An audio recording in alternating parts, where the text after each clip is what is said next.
तो अब अगर किसी का इस टॉपिक से रिलेटेड स्पेशली कोई भी अगर क्वेश्चन है, आप मुझसे पूछ सकते हैं। आप अपना रेज हैंड बटन प्रेस कर सकते हैं, और क्वेश्चन पूछते समय कुतर्क नहीं पूछना मुझसे। कुछ लोग होते हैं ना कि दूसरे को गलत प्रूव करने के लिए सेंसलेस क्वेश्चन पूछना, अपने आप को ओवर स्मार्टनेस अपनी शो करना, वो नहीं। जेन्युइन किसी के अंदर से प्रश्न आ रहा है, पूछ सकते हैं। कोई भी पूछ सकता है अपना रेज हैंड बटन प्रेस करके। उत्तम जी का हाथ तो सबसे पहले खड़ा होता है। Okay.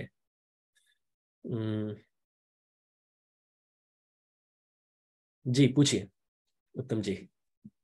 Good morning sir. Good morning. आवाज आ रही है सर मेरी? आ रही है। सर मैं ये पूछ रहा हूँ कि सर हम मतलब मेरे मम्मी डैड बोल रहे थे कि मतलब कोई भी मतलब मरता है तो फिर आत्मा 12 दिन तक वहां पर रहती है सर, आजू बाजू। तो सर ये सच है बात क्या? देखो, किसी धर्म में कितने दिन तक बोला जाता है, किसी धर्म में कितने दिन तक बोला जाता है। अब जापान है, यहाँ पे किसी तरीके से बोला जाता है 49 डेज। तो ये सब है, लेकिन अब वो भी आत्मा के ऊपर है कि वो आत्मा किस तरीके की थी, कितना उसका उन्नति हो रखी थी। अगर कोई ऐसे योगी होगा, जैसे मैंने बताया, जिसका कंठ चक्र खुला है, जिसका ब्रह्मरंध्र खुला है, वो फिर ये 12 दिन 14 दिन कुछ नहीं, वो तो 1 सेकंड में फिर दूसरे लोक में ऊपर के इतनी गति हो गई। मगर वो जो नीचे वासना देह में फंसे रहते हैं, वो कुछ टाइम तक यहाँ पे रहते हैं। और इसीलिए हमारे हिंदू में वो जो गरुड़ का पाठ करवाते हैं, या वो जो क्रिया करवाते हैं, या वो जो पूरा जो हरिद्वार जाके पांडव पंडों को खिलाते हैं, वो जो भी होता है, उसका मैं अलग से आगे एक वीडियो बना सकता हूँ पूरा इन डिटेल क्या होता है, क्यों करते हैं, मतलब ये सारी चीजें। तो वो इसीलिए कि वो जो वासना देह में वो जो फंस गई है आत्मा, कहते हैं ना, ये जो सारे रीति रिवाज हैं अच्छे से करवा लो, वरना आत्मा को जल्दी से जल्दी गति मिले, बोलते हैं ना, यस आत्मा को ऊपर की गति मिले। वो यही है कि आत्मा वो कवरिंग में फंसी ना रह जाए। वो जो भी उनकी इच्छाएं हैं, जो भी इच्छाएं हैं, वो सब पूरी कर दो। और वो पंडों को और ये पंडितों को, वो सब ये सोच के करते हैं कि ये जो भी कर रहे हैं, या जो भी इनके थ्रू हम इच्छा पूर्ति कर रहे हैं, वो वहां तक पहुंच रहा है। पर वो मैक्सिमम केसेस में नहीं पहुंचता, क्योंकि वो जो जो पंडित या वो जो है, उनकी योग्यता कईयों की होती है, कईयों की नहीं होती। ठीक है, लेकिन ये सच होता है। कितने दिन तक होता है ये कोई स्पेसिफिक नहीं है, ये कोई डिफाइंड नहीं है। ठीक है। ठीक है, रवि जी प्लीज पूछिए।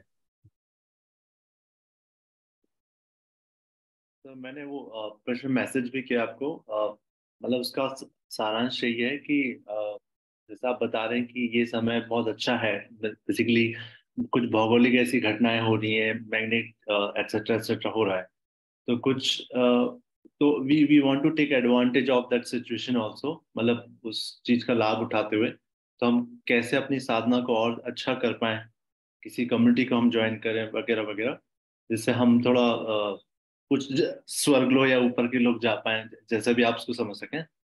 आ, देखो, संदर्भ यही है। जी।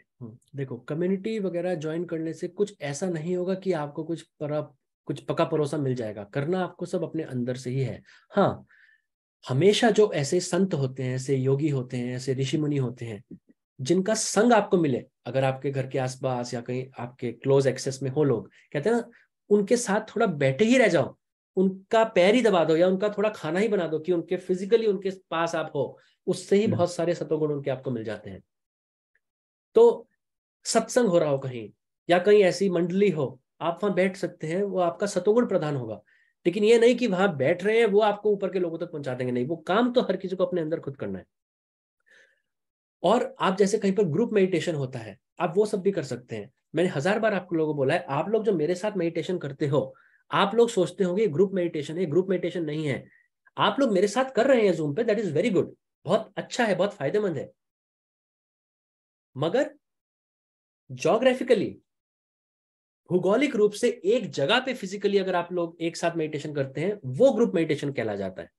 ये ग्रुप मेडिटेशन नहीं है। आप लोग अपने अपने अलग अलग जगहों पे अलग अलग कमरे में हैं। आप लोगों का जो ऑरा है, हर शरीर के चारों तरफ ऑरा होता है, जैसे भगवान के चारों तरफ देखते थे ना, सर के पीछे लाइट जल रही होती थी, वो हर किसी के शरीर के चारों तरफ होता है। पशु पक्षी में भी होता है, पेड़ पौधों में भी होता है, रेंगने वाले प्राणियों में भी होता है। तो वो जब आप ग्रुप मेडिटेशन करते हैं एक जगह पे, तो मेडिटेशन में वैसे ही आपका ऑरा जो होता है वो बढ़ जाता है, थोड़ा सा नॉर्मल अवस्था से प्रकाशित हो जाता है थोड़ा सा, जितने आपकी अवस्था है। जब मैक्सिमम लोग एक साथ मेडिटेशन करते हैं, वो ऑरा सबका जब बढ़ता है वो एम्पलीफाई हो जाता है एक साथ सबका, तो वो 2+2 4 नहीं, 2+2 6 7 8 हो जाता है। समझ रहे हो? वो जितने उस एम्पलीफाइड ऑरा के बीच में जितने वो साधक हैं, उनकी जो प्रोग्रेस या उनको जो हेल्प मिलती है वो बहुत ज्यादा हो जाती है अकेले ध्यान करने के कंपैरिजन में। हाँ, अब आप ऊपर के योगी बन गए कि अब आपका खुद का योग बल इतना है, अब आप अकेले में ध्यान करो। लेकिन शुरुआत में कि आपका योग बल उतना बनता ही नहीं है। आपके मोबाइल में मान लो 100% चार्ज चाहिए, या समाधि के लिए मिनिमम 80% चार्ज चाहिए मोबाइल फोन में। अब आप अकेले बैठे हुए हैं, वो 5% 6% ही चार्ज हो पाता है। अभी आप कितने दूर हैं उस थ्रेशोल्ड से? तो आप लोगों के साथ बैठेंगे, वो 20% 25% 30% वो चार्ज होगी आपकी बॉडी। मगर एक लेवल के ऊपर अगर आप योगी बन गए, फिर आपको अकेले ही ध्यान करना चाहिए, फिर आपको बाकियों के साथ ध्यान नहीं करना चाहिए। फिर अगर आप बाकियों के साथ ध्यान करेंगे तो आपका जो ऑरा है वो तो इतना सतोगुण प्रधान है और बाकी स्टार्टर हैं, तो आपका सतोगुण सब वो लोग खींच लेंगे ना चाहते हुए भी। वो साइंस है, वो फिजिकल फ्लो ऑफ एनर्जी है, और उनका जो तमोगुण है वो आपके अंदर आ जाएगा। तो अगर आप ऊपर के योगी हैं तो आपको अकेला करना चाहिए। तो इसी में एक जुड़ा हुआ पूछना चाह रहा था, एक और, जैसे हाँ। जैसे कि सर कई बार इच्छा होती है कि भाई आप इतना जानकारी दे रहे हैं, लाइक लोगों को हेल्प करने की इच्छा होती है, बट बट वो बैकफायर करता है। जैसे मुझे टाइम से ज्वाइन करना होता है, लेकिन सबको मैं जगाता हूँ तो इवेंचुअली मैं लेट हो जाता हूँ। So I face consequences, right? So should I stop doing all this और जस्ट मैं अपने ऊपर फोकस करूँ? देखो, हाँ, मैंने एक ग्रुप पे पहले भी बोला था, ये बहुत बार, बहुत पहले का मेरा एक कोट था, एक मैसेज था। समाज के कल्याण की तब सोचो जब खुद का कल्याण हो जाए। महर्षि रमन ने बोला था, the biggest service you can render to this world is your own self realization. जब आपकी सेल्फ रियलाइजेशन हो जाए या आपके अंदर उतना योग बल हो जाए, आप समाज की सोच सकते हैं। उससे पहले बिकम सेल्फिश। सेल्फिश होके वहां तक पहुंच के फिर आप सर्विस टू अदर्स की सोच सकते हैं। तो एक लेवल तक आपकी बहुत अच्छी इच्छा है कि दूसरों को जगाना, दूसरों को यहां तक लेके आना, लेकिन तब तक जब तक आपकी खुद की जर्नी सफर ना हो। जब आपकी खुद की जर्नी सफर होने लगे, वहां पे छोड़ दो। Prioritize your growth first. ठीक है? चांदनी जी प्लीज पूछिए।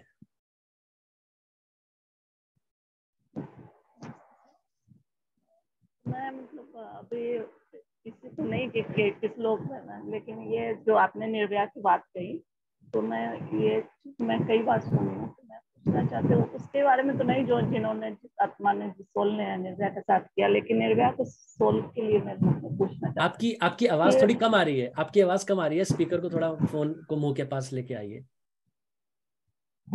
जी सर, तो मैं खासकर जिन्होंने उनके साथ किया, उस सोल के साथ किया, उसके बारे में नहीं कि वो कहाँ गए, लेकिन निर्भया के सोल को लेकर मैं मतलब पूछना चाहती हूँ कि कहा जाता है कि सब चीज आपकी फ्रिक्वेंसी पे डिपेंड करती है। तो निर्भया के सोल ने कभी मतलब ये भी है कि जो आपने प्रेजेंट, आपका प्रेजेंट जो है आपके फ्यूचर को मतलब कम ट्रू करता है, तो कभी उसने, निर्भया ने कभी मतलब उस चीज को फील कर, मतलब एक्सपीरियंस करने का, तो मतलब उसके भविष्य को डिसाइड किया। तो मैं उससे नहीं रिलेटेड करती हूँ, लेकिन मैं अपने आप को कहती हूँ कि अगर मतलब सम एक्सटेंट उस लेवल पे नहीं, लेकिन बहुतों लेडीज है कि वो फील करती है।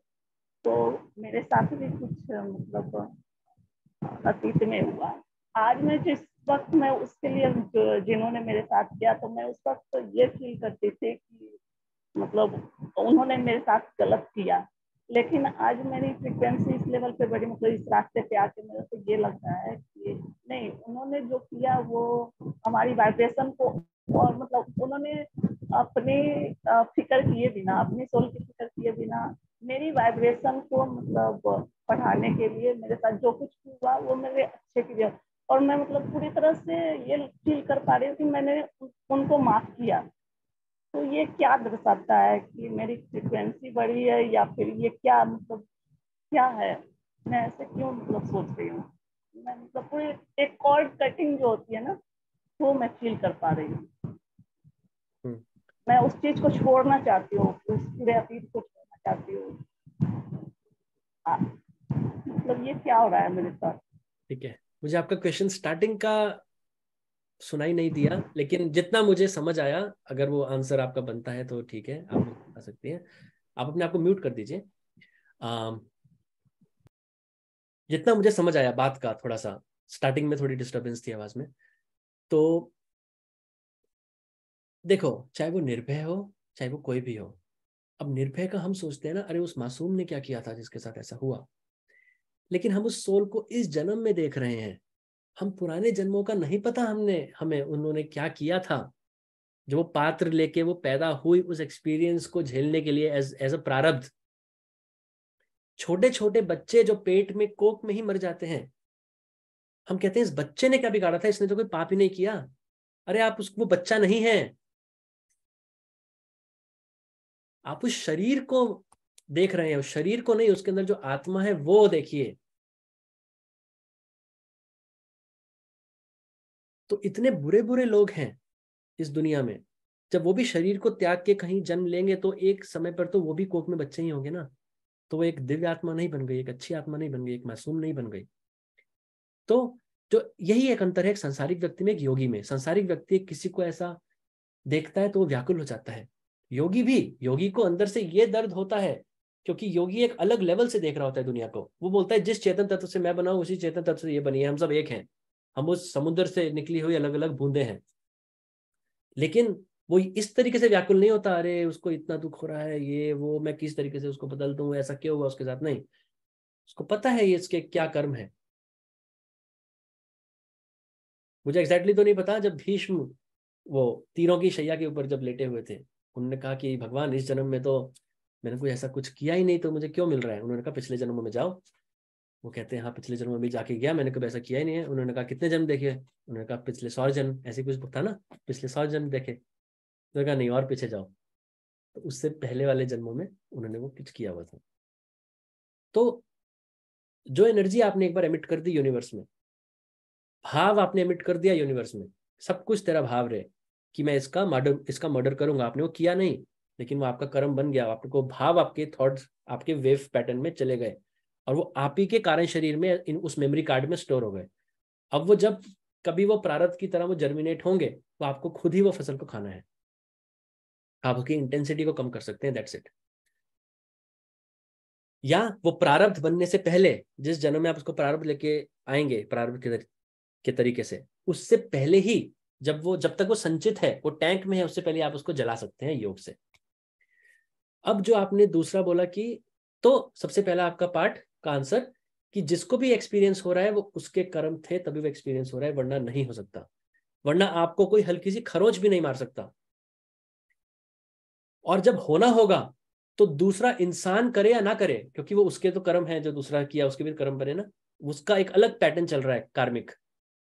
मगर अब कोई अगर ना भी करे, मान लो आपका हाथ कटना है, आपने कुछ ऐसा किया हुआ है, आपका हाथ टूटना है ये वाला, कोई आके काटे वो अलग चीज है। या कुछ ऐसा होगा कि आप खड़े होंगे, शटर गिर जाएगा ऊपर से, या बिल्डिंग टूट जाएगी, दीवार गिर जाएगी, वो आपका ये पूरा हाथ डैमेज हो जाएगा। कुछ ना कुछ ऐसा होगा कि वो किसी और का कर्म भी नहीं बना, और प्रकृति ने वो कर भी दिया जो आपका होना था, उस एनर्जी पैटर्न को बैलेंस आउट करने के लिए।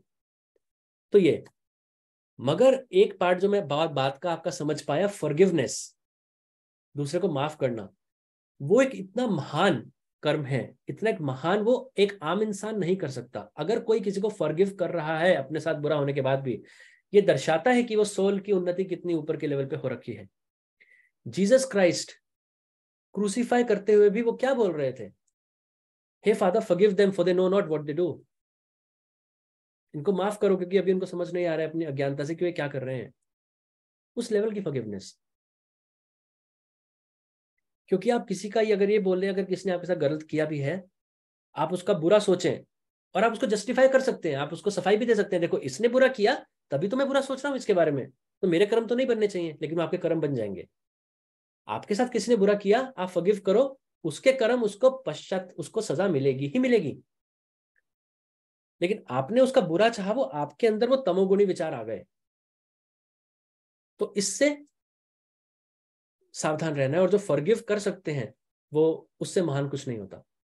और दूसरा, जिसने पाप किया, दूसरा चाहे फॉरगिव करे चाहे ना करे, पश्चाताप जो अंदर की होती है, जो अंदर का वो जो पश्चाताप की फीलिंग आती है, वो बहुत इंपॉर्टेंट है, बहुत अच्छी है। उस पश्चाताप की फीलिंग में आप ऐसे उस ग्लानि में, उस गिल्ट में अपने आप को महसूस करो कि मैं आगे से वैसा बिल्कुल नहीं करूंगा। उससे क्या होगा, आपका जो चित्त है, चित्त एक भूमि है ना, उस भूमि के मान लो इस पार्ट में, ये भूमि है, हर भूमि में अलग अलग क्लेशात्मक कर्म, अलग अलग बीज, अलग अलग कर्म होंगे। अब एक पार्ट में आपके वो वाला कर्म, वो वाला विचार गया था मान लो, अब आपने उस विचार को लेके बहुत ज्यादा पश्चाताप किया, तो वो जो भूमि का वो पार्ट है जिसमें वो कर्म गया था, वो निर्मल हो जाएगी। वो भूमि जैसे पानी डाल के भूमि सॉफ्ट हो जाती है, वो सॉफ्ट हो जाएगी वहां से। मतलब वो जब कर्म निकल के आएगा आपका, तो वो बहुत एक कमजोर पड़ जाएगा वो कर्म, आपके पश्चाताप की पावर की वजह से। तो पश्चाताप एक बहुत इंपॉर्टेंट चीज है, मगर उस पश्चाताप की फीलिंग में पूरी जिंदगी नहीं रहना। मैं हमेशा कहता हूं, अगर आप गिल्ट में जीते रहेंगे तो आप अपने साथ डिससर्विस कर रहे हैं। एक बार गिल्ट की फीलिंग आई, पश्चाताप किया, आगे से नहीं करूंगा, खत्म। पीछे मुड़ के नहीं देखना, अरे उस टाइम मैंने वो गलत कर दिया, वो गलत कर दिया, नहीं। नदी का प्रवाह जैसे होता है, आगे की तरफ होता है। नदी कभी पीछे मुड़ के नहीं देखती कि मैं अभी वहां से प्रवाहित, वहां पीछे से बह रही थी। वो अगर पीछे देखने लगी खुद को, वो पानी वहीं पर रह जाएगा, तालाब बन जाएगा, और तालाब दूषित होता है। आपको आगे बढ़ते रहना है। वो एक बार दिमाग में आया अभी आगे नहीं करूंगा, गिल्ट कॉन्शियसनेस आई, उसको फिर छोड़ देना है, उसको हमेशा गिल्ट कॉन्शियसनेस को नहीं रखना। अगर वो पश्चाताप की फीलिंग हमेशा से आपके अंदर रही, आप आध्यात्मिक मार्ग में भी आगे नहीं बढ़ पाएंगे। वो पश्चाताप की फीलिंग हमेशा आपको अवरोध डाल के रोक के रहेगी। तो वो सब नहीं करना, एक बार करना है, और वो बहुत अच्छी भी चीज है एक बार करना। और मेक श्योर वो आगे से ना करो। आज किसी को थप्पड़ मार दिया, रात को पश्चाताप किया, परसों फिर थप्पड़ मार दिया, फिर पश्चाताप कर रहे हो, फिर वैसी वो फीलिंग आई, किसी को गुस्सा है, फिर थप्पड़ मार दिया, फिर वो पश्चाताप नहीं है, वो ड्रामा है। वो पश्चाताप ऐसा होना चाहिए अंतःकरण से कि फिर से वो सिचुएशन आए और आप वो रिएक्शन ना दो। ठीक है।